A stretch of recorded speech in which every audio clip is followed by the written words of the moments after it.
Once upon a time, a great monk was on his deathbed. He said to his successor, a young monk, remember one thing, never allow a cat in your life. And he died.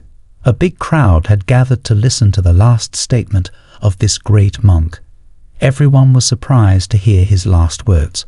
The successor was also very surprised. He was thinking, why shall I allow a cat in my life? Anyways, they cremated the master with all the rituals. But the successor monk was still thinking about the last statement of his master. There was also an old monk in the monastery. The old monk had been with his master for many years and had seen his master's life very closely. But he could not be chosen as the successor because he was very old and about to die. When he saw the young monk lost in thought, he came to him and asked him the reason for his concern. The young monk told him the reason for his concern. The old monk said, "My dear friend, you don't know there is a long story behind it." Then he narrated the whole story to the young monk. The story was about when their master renounced his wife, children, and home and went into the jungle. He lived near a small village and used to go there to beg for food. The villagers were happy to have a monk of their own, so they made a small bamboo cottage for him. The monk used to have only 2 clothes, but trouble arose when some rats came into the house and started chewing on the clothes. The monk was in great difficulty because he had only 2 clothes, and soon they would be torn to pieces. So he asked the villagers what to do. The villagers said, "Why don't you keep a cat? It will keep the rats away." It was the perfect solution, so the monk agreed, and the villagers gave him a cat. The cat kept the rats away from his cottage. But now the problem was that he had to feed the cat. So he had to go to the village several times to beg for some milk for the cat. He again asked the villagers for a solution. The villagers said, "This is a small village. The best thing to do is to keep a cow. We can give you a good cow. In that way, you will become very independent and have enough milk for yourself and your cat."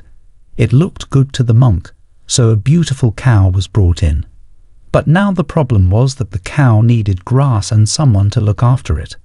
So every day, the monk had to go to the village to beg for grass. People said, "This does not look right. A great monk asking for grass." The monk said, "But what to do? How will I feed my cow and my cat?" The villagers said, "We have a simple solution. There is a widow in our village whose husband has died, and she has nobody. If we persuade her, she will be really happy to serve a monk like you, and then you don't have to come every day to ask for grass. We will also clear some ground by the side of your cottage so that she can grow grass and some other crops there, and she will take care of you in sickness or in illness." The idea was right, and the monk did not find anything wrong with it. The villagers persuaded the woman, and she agreed because she was alone and the monk was young. She started taking care of the monk's cottage, cow, and cat, and started growing crops near the cottage. When the monk saw the woman working tirelessly for him, he also started helping her in her work. They started to grow crops together in the field, and slowly things started to grow, and they fell in love with each other. The woman was very beautiful, and the monk was young. They were living in one cottage. What more was needed? After some time, the woman got pregnant, and a child came into their life. And then one day the monk thought, "I have left behind my family. I have renounced the world, and this is the whole world again. It grew so slowly that I was not aware until the child came. Not just because of the cat, the whole world came in." Then the old monk said, "He told you to remember not to keep a cat in your life here. The meaning of the cat was that you should never give your mind so much leverage that it slowly starts dominating you, and you don't even realize it. If we look at our lives, we will find that often we allow our minds to do something that we know is not good. We think that we will do it only once and not repeat it. But once you give a little leverage to your mind, it starts taking more leverage from you, and you will not even realize how you will become addicted to some bad habit. like that monk who had renounced the world but ended up keeping a cat, then a cow, a woman, and eventually became a householder.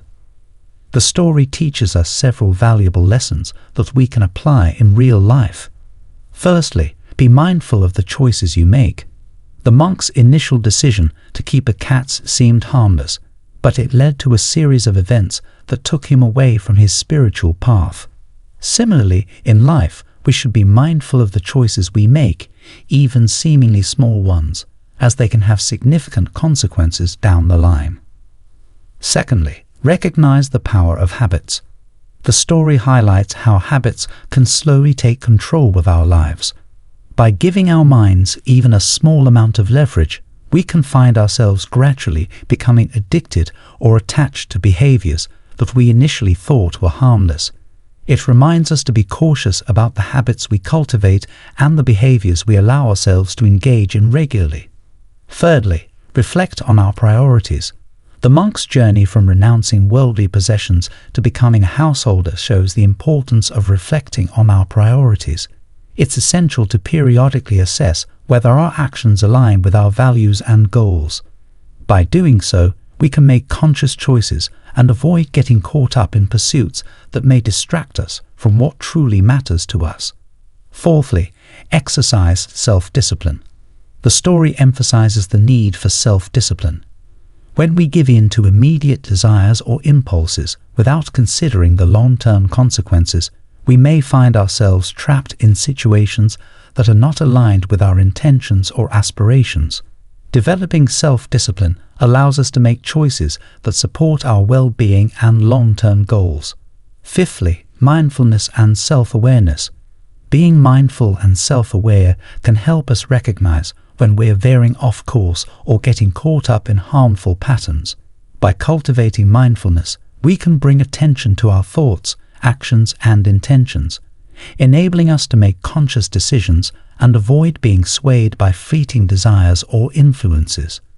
Overall, the story encourages us to be mindful of our choices, reflect on our priorities, exercise self-discipline, and cultivate self-awareness to live a more intentional and fulfilling life.